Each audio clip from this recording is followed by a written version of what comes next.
Putri, saya berasal dari Mentawai dan sekarang saya berada di kota Jakarta dan saya ingin sharing tentang pengalaman hidup saya, bagaimana saya bisa berada di kota Jakarta. Pertama itu saya pas lulusan kelas 9, setelah itu tiba-tiba Pak Pendeta menghampiri saya bahwa ingin ada yayasan yang ingin menyekolahkan anak desa ke kota Jakarta. Dia memberikan informasi itu apakah saya mau apa enggak. Setelah itu saya pun bertanya kepada orang tua saya, keluarga saya, apakah mereka setuju dengan informasi tersebut. Mereka ternyata setuju dan saya pun mengatakan kepada Pak Nito itu seorang pendeta bahwa pihak keluarga setuju bahwa saya sekolah di Jakarta dan juga selama 1 minggu kami pun berangkat ke kota Jakarta dan sampai di Jakarta kurang lebih 4-5 hari perjalanan kami itu naik bis. Setelah itu kita pas nyampe di kota Jakarta ini kita temu dengan yayasan yang bernama Pak Andri yang ingin menyekolahkan saya. Setelah itu dan dia pun menanya kepada saya apakah saya berminat untuk sekolah atau tidak, dan saya bilang mengatakan berminat untuk sekolah dan tujuan saya datang di sini untuk sekolah dan ingin mencapai sebuah impian saya. Dan setelah itu kami pun mendaftar di salah satu sekolah yaitu Sekolah Kasih Bagi Bangsa. Sebelumnya saya Sekolah Kasih Bagi Bangsa, saya dites dulu, lalu setelah dites itu saya ternyata lulus dan saya masuk pada pertama kali itu kelas 10. Jadi ini kelas kamu, perkenalkan diri aja dulu ya.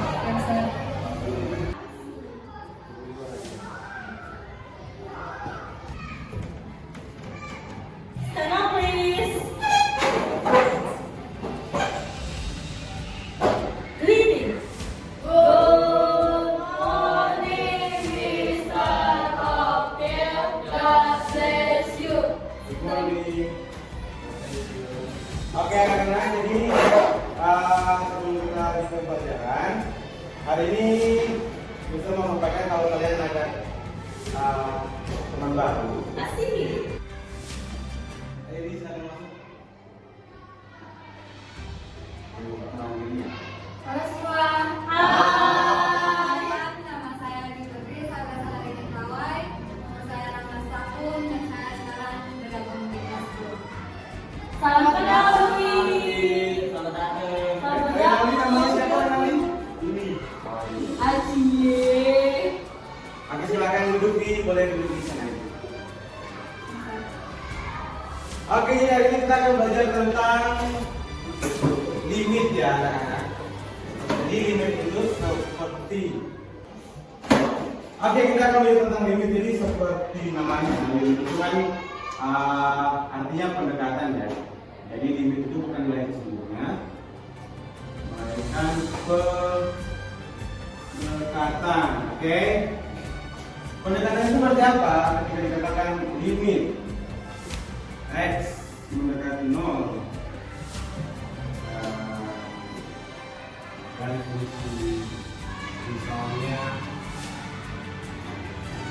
2x ya, nah ini X mendekati 0 ya, bla bla bla bla bla, berarti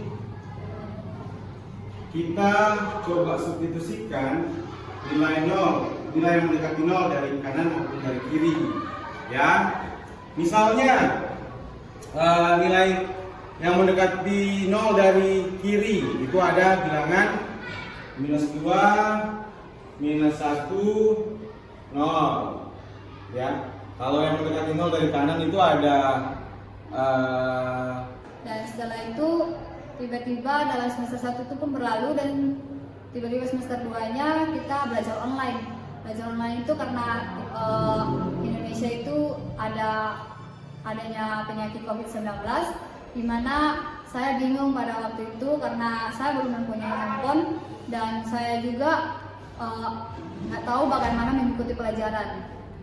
Dari kakak pembina di tempat saya di asrama di Panti Asuhan Kasih Anugerah meminjamkan handphonenya untuk belajar untuk sementara, dan saya situ berpikir bahwa ingin membeli handphone sendiri karena dari handphonenya sendiri saya kurang mendapatkan informasi dari guru-guru maupun ketinggalan mata pelajaran. hingga saya pernah tidak mengikuti mata pelajaran yang dikasih guru, dan saya pun di situ agak pusing gitu kan, bagaimana cara supaya saya nggak ketinggalan mata pelajaran. Setelah itu saya pun berminat untuk menabung untuk membeli handphone agar saya tidak ketinggalan informasi-informasi yang dikasih guru.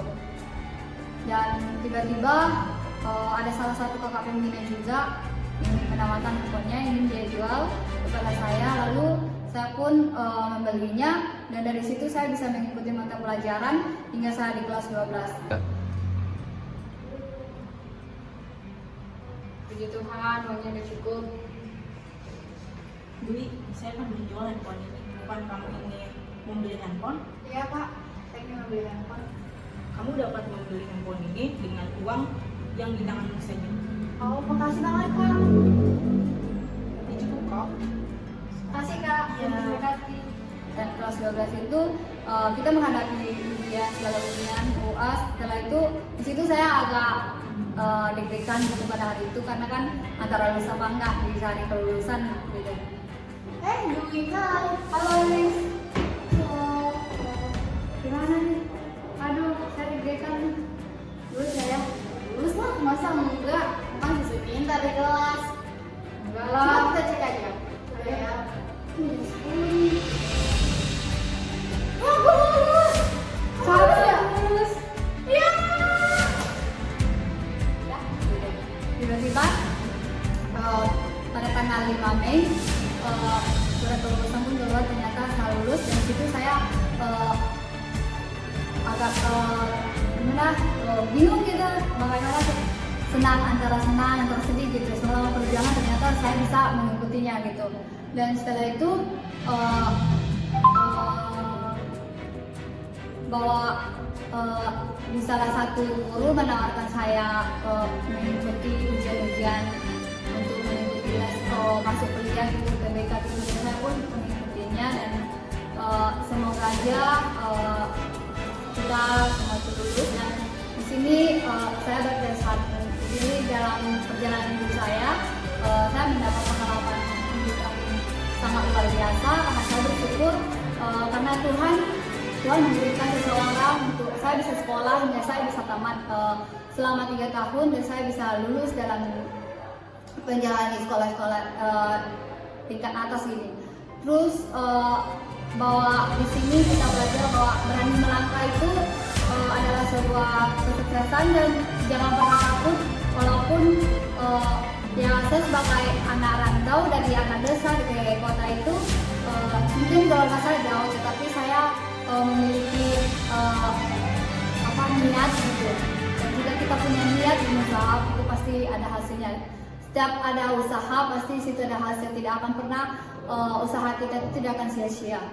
Di sini semoga sebuah cerita saya, sharing saya ini menjadi motivasi bagi teman-teman maupun saudara-saudara yang mendengar sharing saya ini, dan semoga menjadi inspirasi bagi kita semua bahwa sesuatu perjalanan hidup itu memang tidak mudah, tetapi jika kita mempunyai niat dan langkah, kita pasti bisa.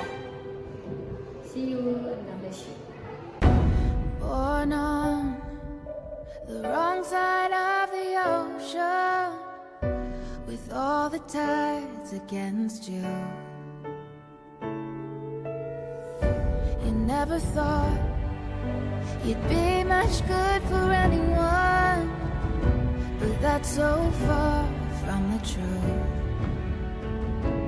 I know there's pain in your heart, and you're covered in scars.